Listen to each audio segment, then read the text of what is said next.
දිගටම රුවිස් diary channel එකත් එක්ක එකතු වෙලා හිටපු ඒ හැම දිනාටම වගේම හාහා පුරා කියලා අද දවසේ රුවිස් ඩයරි channel එකට එකතු වෙන ඕගොල්ලෝ හැම දිනාටම කිසිම වෙනසක් නැතුව ප්‍රාර්ථනා කරනවා උදා වෙච්ච අද දවස නිදුක් නිරෝගී වාසනාවන්ත සුබ දවසක් වෙන්න කියලා. ඉතින් අදත් ලංකාවේ ප්‍රසිද්ධ ඒ වගේම වටිනා ස්ථානයක් පිළිබඳව තොරතුරු අරගෙන මම ආවා ඔබව මුණ ගැහෙන්න. එහෙනම් ආරාධනා කරනවා රැඳී සිටින්න වටිනා තොරතුරු දැනගන්න රුවිස් ඩයරි channel එක සමග.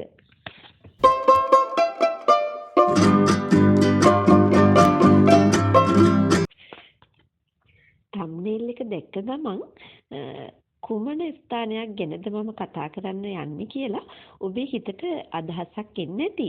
ඇත්තටම මම කතා කරන්න යන්නේ ලංකාවේ වටිනා වගේම ප්‍රසිද්ධ ස්ථානයක් වන පොළොන්නරුව සහ පොළොන්නරුවේ පිහිටලා තියෙන නිශ්ශංක ලතා මණ්ඩපය ගැන. ලංකාවේ උතුරු මැද පළාතේ තිබෙන දෙවන විශාලතම නගරයේ විදිහට තමයි පොළොන්නරුව හඳුන්වන්නේ.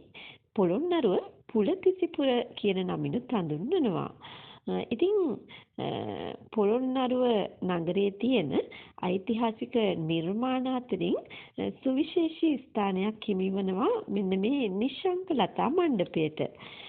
නිශ්ශංක ලතා මණ්ඩපය ගැන කතා කරනකොට මෙය ක්‍රිස්තු වර්ෂ 1187ත් 1196ත් වගේ කාලයේදී මෙරට රජ කළ නිශ්ශංකමල්ල රජු විසින් තනවන ලද නිර්මාණයක් විදිහට තමයි මේ නිශ්ශංක ලතා මණ්ඩපය හඳුන්වන්නේ.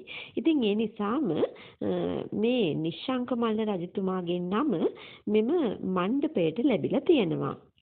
මේ නිශ්ශංක ලතා මණ්ඩපය පිහිටලා තියෙන්නේ පොළොන්නරුව දළදා මණ්ඩපයේහි බටහිර වාහකඩෙහි.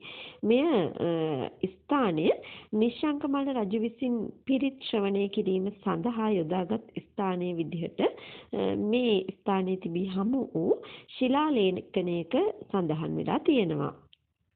අලංකාර නෙළුම් මල් පළක සහිතව කැටයම් කළ ටැම් වලින් මෙම මණ්ඩපය නිර්මාණය කරලා තියෙනවා. ඒ වගේම මෙහි තිබෙන වේදිකාවක් මත ශෛලමය ගරාදි වැටකින් වට කරපු ගලින්ම නිර්මාණය කරපු ස්තූපයක් දක්නට ලැබෙනවා. මෙම ස්තූපය පිරිත් සජ්ජායනාවලදී භාවිතා වන කරඬුව වශයෙන් යොදා ගන්නට ඇති බව තමයි ඉතිහාසයේ පිළිබඳව සඳහන් වන කෘති තුල සඳහන් වෙන්නේ. නිශ්ශංක ලතා මණ්ඩපය එකල පියස්සකින් එහෙම නැත්නම් අද කාලේ විදිහට අපි කියනවා නම් වහලයකින් ආවරණය වෙලා තිබුණු බව දක්නට ලැබෙන සාධක තිබුණත් මේ වන විට මෙහි පියස්සක් දක්නට ඇත්තේ නැහැ. ඉතින් මේ වගේ වැදගත් ස්ථානයක් තමයි මේ නිශ්ශංක ලතා මණ්ඩපය කියලා කියන්නේ. එහෙනම් වීඩියෝවත් සමග එකතු වෙලා හිටපු ඔබ පොළොන්නරුව සහ මේ නිශ්ශංක ලතා මණ්ඩපය පිළිබඳව යම්කිසි තොරතුරු ප්‍රමාණයක් දැනගන්නට ඇති. එය මොන විදිහකින් හරි ඔබේ ජීවිතයට වැදගත් වන්නට ඇති කියලා මම හිතනවා.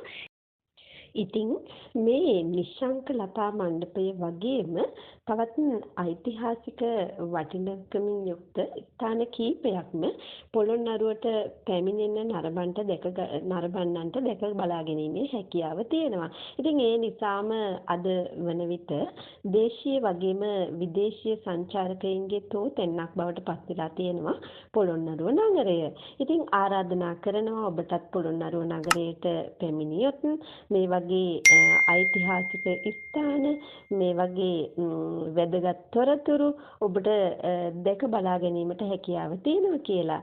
එහෙනම් ආයෙත් දවසක මේ වගේ වීඩියෝවක් අරගෙන එනකම් මම සමුගන්න ඔබට සුවබර දිවියක් ප්‍රාර්ථනා කරනවා.